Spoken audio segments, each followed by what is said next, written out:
Kalau cinta sudah dibuang, jangan harap keadilan akan datang. Kesedihan hanya tontonan bagi mereka yang diperbudak jabatan. Oh ya, bongkar. Tadi sudah disebutkan ya, rekrutmen ya. Kalau saya lihat bukan saja masalah hakimnya, juga pemilihan hakim agung lewat DPR pun saya anggap permasalahan juga. Ya, itu serius sekali itu. Yang kedua ya aturan kita lihat juga ada kelemahan, aturan KY, aturan mengenai banyak hal yang tidak pasti menjadi objekan para penegak hukum. Kemudian yang juga kita lihat masalah adalah ada kurangnya integritas, ketegasan dan keinginan berubah untuk maju di kalangan para penegak hukum itu kelihatan juga. Dan manajemen perkara kita lihat kurang transparan, kurang akuntabel. Akuntabel hakim ini bertanggung jawab sama Tuhan saja. Padahal kalau dia katakan putus tidak benar, harusnya ya boleh dia diintervensi kalau dia tidak benar. Kalau dia benar dan jujur silahkan saja. Dan tanggung jawab pada Tuhan. Kalau dapat duit Tuhan mungkin nggak dikasih itu. Kemudian pengawasan intern dan ekstern itu lemah kalau menurut saya. Misalnya Bawas berada di bawah Sekjen, benar Pak Gayus? Bawas di bawah Sekjen gimana mau ngawasin hakim? Sekjennya sekarang jadi masalah, Bawasnya di bawah dia, tidak mungkin mengawasin dengan baik. Secara intern begitu, eksternal gitu juga, eksternal KY mengawasi Mahkamah Agung. Kita anggap kurang gitu tajam giginya ya. Mungkin kalau gigit ya geli-geli aja gitu. Belum bisa efektif seperti Bapak ceritakan tadi itu. Yang terakhir penyebabnya adalah anggaran ya, mungkin dulu kita lihat masih ada masalah remunerasi, biaya operasi. Jadi mafia ini bukan hanya di pengadilan, bisa di tingkat sebelumnya ya, mau kejaksaan, kepolisian, orang luar pun bisa jadi mafia. Ya kalau dia bekerja dan orang dalam secara sistematis, secara kolutif dan ya terencana. Jadi bukan hanya orang dalam, orang luar pun bisa ikut bermain. Jadi kalau mau diperbaiki ya sebenarnya penyebab tadi dikurangi. Perlu cari hakim-hakim yang punya kompetensi, integritas bagus, dijadikan role model. Kemudian perlu reformasi, katakanlah pengadilan tadi saya setuju juga banyak hal harus diperbaiki, termasuk manajemen perkara, accountability, transparansinya, governance-nya lah yang itulah yang kurang lebih perlu digaruk biar ada perbaikan dari katakanlah sistem peradilan kita. Mafia, Satgas Anti Mafia itu cuma 2 tahun dulu ya, 30 Desember 2009 sampai dengan akhir Desember 2011, 2 tahun saja. Laporan yang masuk sekitar 5.000. Yang menarik yang diadu itu kebanyakan penegak hukum, dari 3 tingkatan itu, bukan yang lain. Dan terkait dengan PPATK sendiri bagaimana?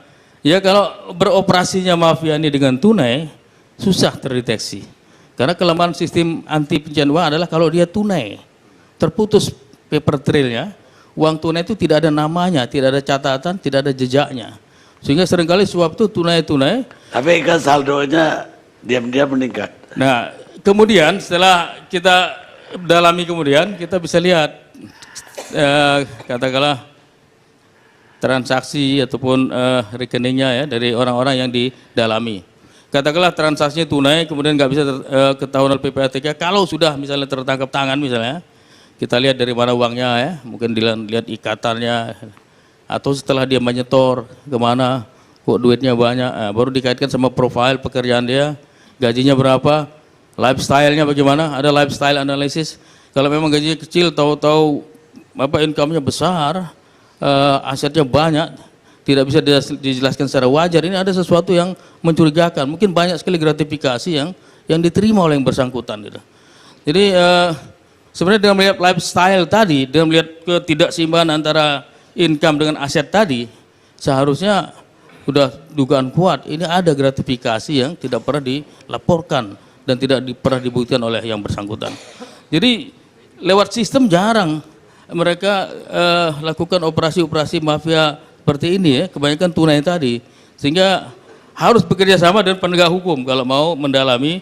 Misalnya pada waktu dulu kasus Urip tertangkap tangan, saya tanya sama KPK, coba dilihat ikatan uangnya dari bank mana. Oh bank ini. Kita kejar bank sana. Kemarin yang narik sekian tuh siapa orangnya. Jadi baru bisa dicari setelah kita bekerja sama. Atau setelah dia menyetor. Kelihatan dari katakanlah kok rekeningnya atau uangnya begitu banyak yang tidak bisa dijelaskan secara wajar. Nah, ini menunjukkan saya cenderung menganggap itu gratifikasi yang tidak pernah dilaporkan dan tidak pernah dibuktikan. Yang menurutnya undang-undang harus dilaporkan oleh yang bersangkutan dan dibuktikan oleh dia. Jadi itu aja Pak Kari. Kalau mau perbaiki ya mudah-mudahan bisa. Sedikit agak khusus itu di Tempo minggu ini peredaran uang di keluarganya Nuradi itu besar sekali. Ya.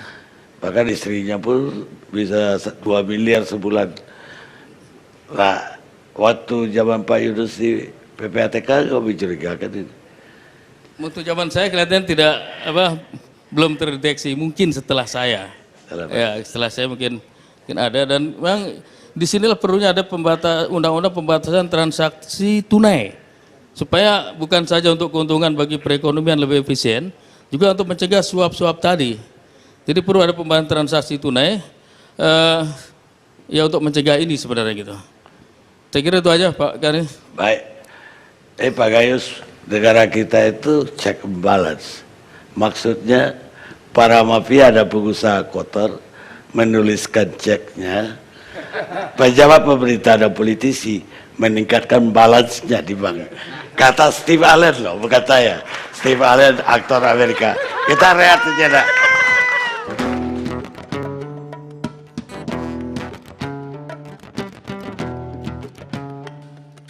Kalau cinta sudah dibuang